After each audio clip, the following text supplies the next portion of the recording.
Selamat malam Sobat PCM. Akhirnya kita ketemu lagi. Sudah lama ya nggak ngonten. Sorry. Gue buka. Ini pun kita juga udah melakukan tes. Jadi aman. Kali ini kita berada di sebuah lokasi di daerah Gunung Munggut, Pringapus. Untuk malam kali ini saya, Jivos, dan juga Mas Fajar sebagai kameramen gantiin Mas Kasino. Mas Kasino, selamat ya, udah menjadi bapak. Sekarang ponakan nambah satu lagi, Mas Fajar. Mantap. Cowok Jagoan ini. cewek jagoan neon sekarang ketemunya. Selamat Mas Hadi atas kelahiran putranya yang diharap-harapkan selama ini. Sudah 9 bulan, nunggu lama ya kan? Lama dia nunggunya. Oke. Di sini kita nggak sendiri, PCM nggak sendiri. Kita kedatangan bintang tamu cantik. Tapi dia udah ada yang punya yang megang kamera itu ketemunya punya Mas Fajar. Oke, dia udah lama juga kepingin ikut penelusuran dengan PCM. Cuman baru kesempatan kali ini aja akhirnya bisa bareng PCM explore di lokasi sini ya. Sebenarnya untuk khusus malam ini bukan explore sih, tetapi lebih pembahasan tentang sejarah lokasi sini ya. Monggo Mbak Nisa. Monggo. Nah, ini dia view-nya. Agak geser dikit aku. Ya, selamat malam Sobat PCM. Saya Anissa, bisa dipanggil Nisa juga. Ya. Namanya Anissa, bisa dipanggil Nisa ya. Dia udah ada yang punya, jangan naksir loh. Udah ada yang punya yang megang kamera loh. Akhirnya keturutan ya. Iya. Buat Keturutan buat in frame ikut ngonten sama PCM. Udah lama banget sebenarnya ketemunya mau ikut. Akhirnya ngikutnya di sini. Justru ngikutnya ini di konten yang berat ini sebenarnya. Di konten tentang sejarah.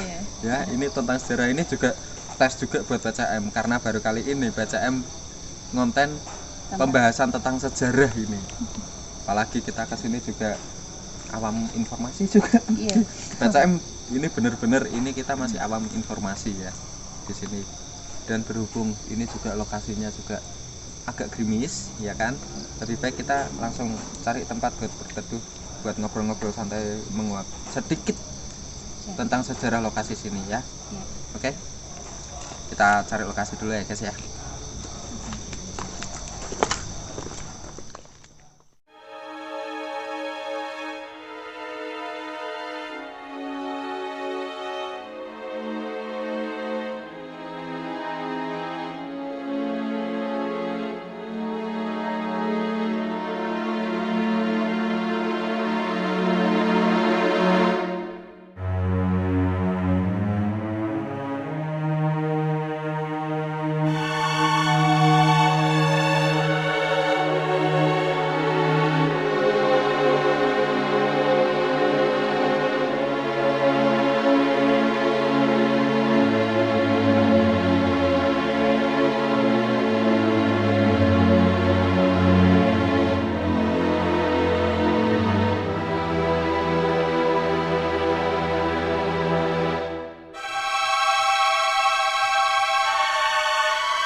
Oke guys, kita masih berada di lokasi makam Syekh Basaruddin di daerah Pringapus ya, yaitu tepatnya di Gunung Munggut.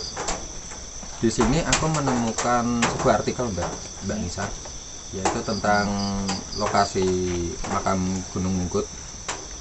Yaitu lokasi ini berdiri di Gunung Munggut ya, Gunung Kecil Munggut, yang lokasinya itu tepatnya di Kecamatan Pringapus, di Kelurahan Pringsari, Kabupaten Semarang, Jawa Tengah.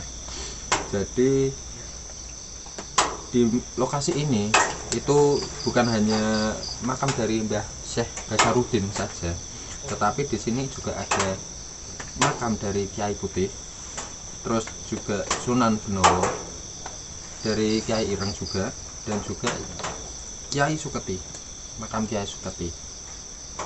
Nah, untuk lokasinya di sini sendiri itu untuk untuk Syekh Basaruddin sendiri itu adalah tokoh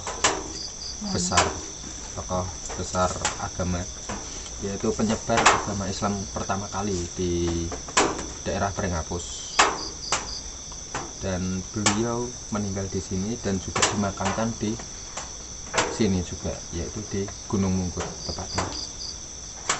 Jadi ini untuk yang di lokasi sini itu untuk sejarahnya makam Kiai Putih sendiri juga, itu sebenarnya julukan dari sebuah nama beliau itu dari pengawal Sunan Benowo.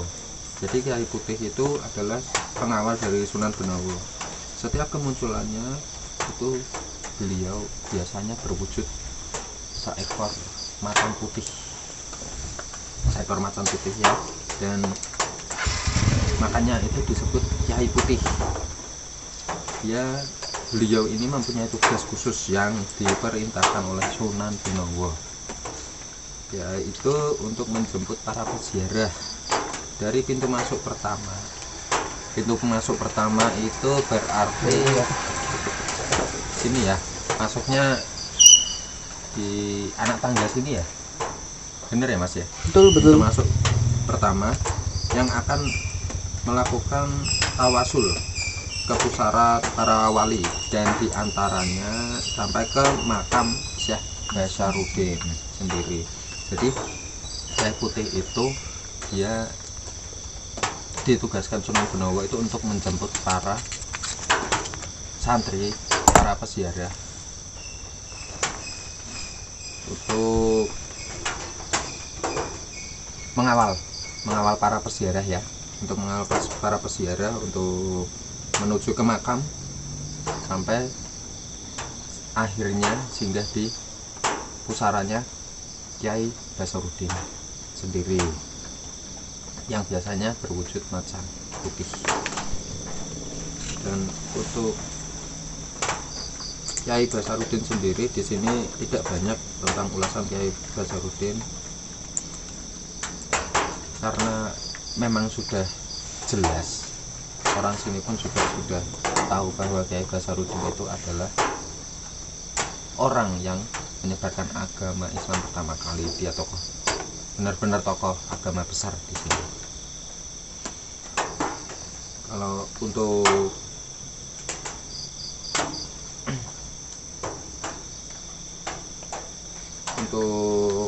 apa ya, kalau aku ngerasa sih Mbak ya, kalau dari Mbak Nisa sendiri lah, mungkin lokasi sini rasanya gimana sih? Kalau menurut saya tuh lokasinya tenang, buat para peziarah itu juga asri. Untuk suasana malam gini lah kelihatan serem nggak? Enggak sih, damai. Enggak ya, damai ya, tenang ya. Aku pun juga ngerasainnya gitu, sama, tenang, asri. Jadi kalau untuk para sobat PCM nih, kalau sekiranya sedang banyak pikiran, suntuk atau gimana, mau mencari ketenangan, bisa datang ke sini, bisa kok. Bisa datang ke sini. Memang suasananya tenang. Kebetulan juga di daerah atas ya. Jadi udaranya sejuk, enak ketemunya. Enggak panas, dingin gitu. Mungkin ada yang mau disampaikan nih dari Mbak Nisa sendiri, mungkin sampai di sini mungkin ngerasain apa selain itu?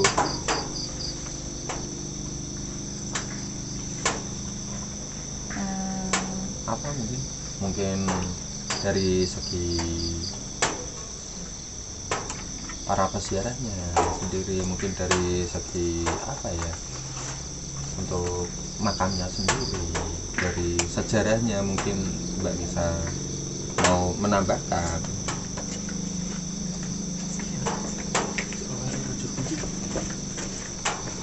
Mungkin dari ini kali, dari makam Kiai Ireng gitu. Dari makam Kiai Ireng itu Ya, ini guys, aku menemukan lagi. Ini agak unik nih.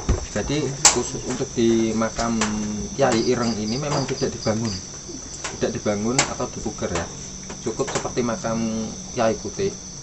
Dikarenakan kehendak Kiai Ireng memang tidak mau dilakukan pencungkupan tersebut. Pencungkupan itu jadi kayak dikasih apa ya, teduhan gitulah ya, dipugar lah, tidak menghendaki untuk dipugar.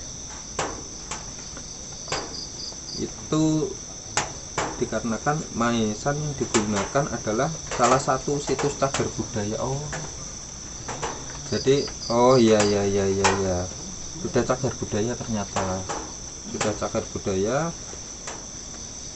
atau susunan batu bangunan kuno mempunyai lubang pengunci dan berfungsi sebagai penghubung dengan komponen batu yang lain.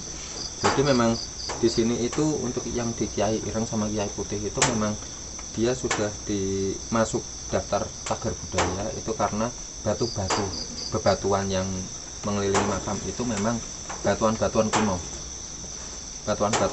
Jadi untuk batu-batuan kunonya itu seperti struktur batu kotak besar, itu hampir menyerupai seperti batu candi, seperti batu candi gitu ya.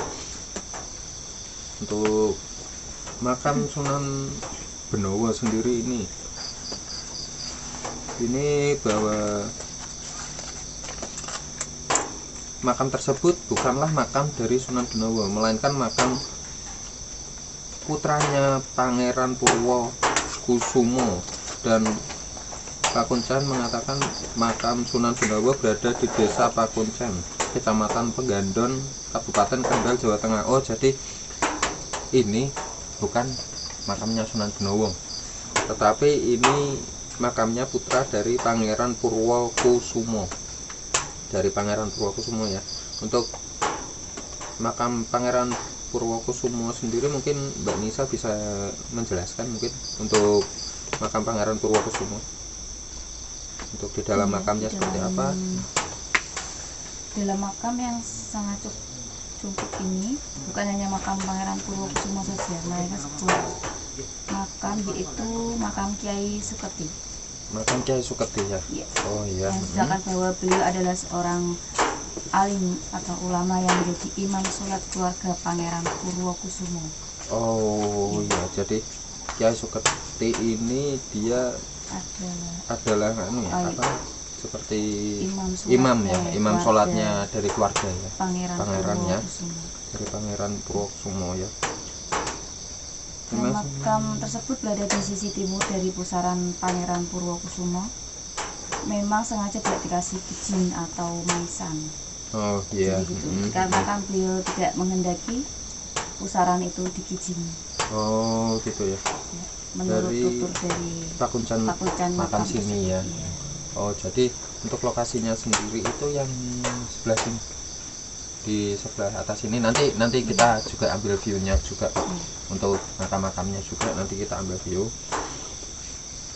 Dan juga di sini ternyata Syekh Nasaruddin meninggalkan beberapa kenang-kenangan, yaitu kitab Blawong, tapi statusnya sudah menghilang. Untuk kitab Blawongnya sendiri, beduk untuk panggilan waktu sholat sebelum dikumandangkan azan. Mungkin nanti beduknya bisa untuk gambar beduknya nanti aku sertakan ya, sertakan di video nanti. Juga di sini ada masjid juga, namanya Masjid Basyarudin. Memang terlihat seperti buatan era zaman sekarang ya. Warga setempat memang sengaja melapisi ulang beduk tersebut supaya tidak rusak. Jadi beduk ini memang sudah dipugar beduknya, jadi dilapisi, jadi terlihat seperti baru. Sebenarnya itu beduk kuno, itu beduk lama banget, peninggalan ya, salah satu aset peninggalan dari lokasi sini juga, masih ada hubungan sama lokasi sini juga. Untuk yang Masjid Basyarudin sendiri itu mungkin Mbak Nisa bisa dijelaskan untuk masjid itu nampak dari sebelah barat. yang difungsikan sebagai komplek pemakaman warga. Bangunan masjid ini berdiri di atas bangunan kuno yang diyakini warga setempat dulu masjid pembuatan Syekh Basaruddin beserta dengan para santri-santrinya. Jadi kayak masjidnya dibangun sama santrinya gitu. Oh iya, jadi oh ya, paham. Jadi mungkin Misalkan untuk beberapa monumen bentuk kali. fisik sisa bangunan yang kuno terlihat di sekitaran masjid dan komplek pemakaman. Jadi Oh iya.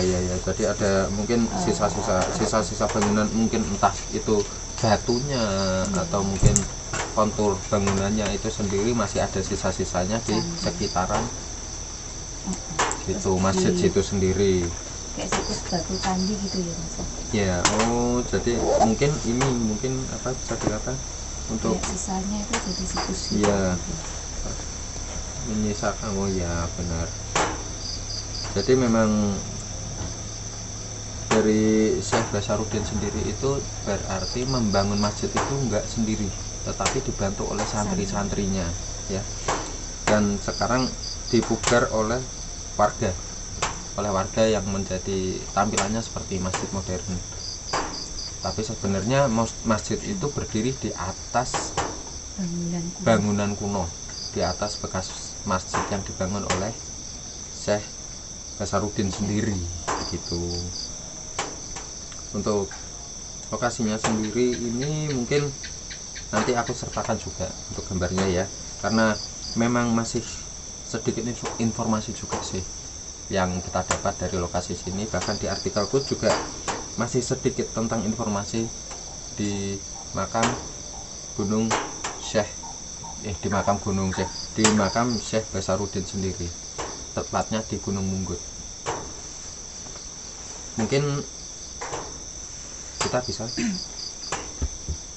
buat lihat makam-makamnya Mas ya, kayak Mas Fajar ya. Oke. Ambil gambarnya untuk memperlihatkan ke sobat-sobat PCM nih untuk makamnya sendiri. Oke, nggak perlu lama-lama ya, nggak perlu ini itu lagi. Kita langsung aja ke lokasi ya.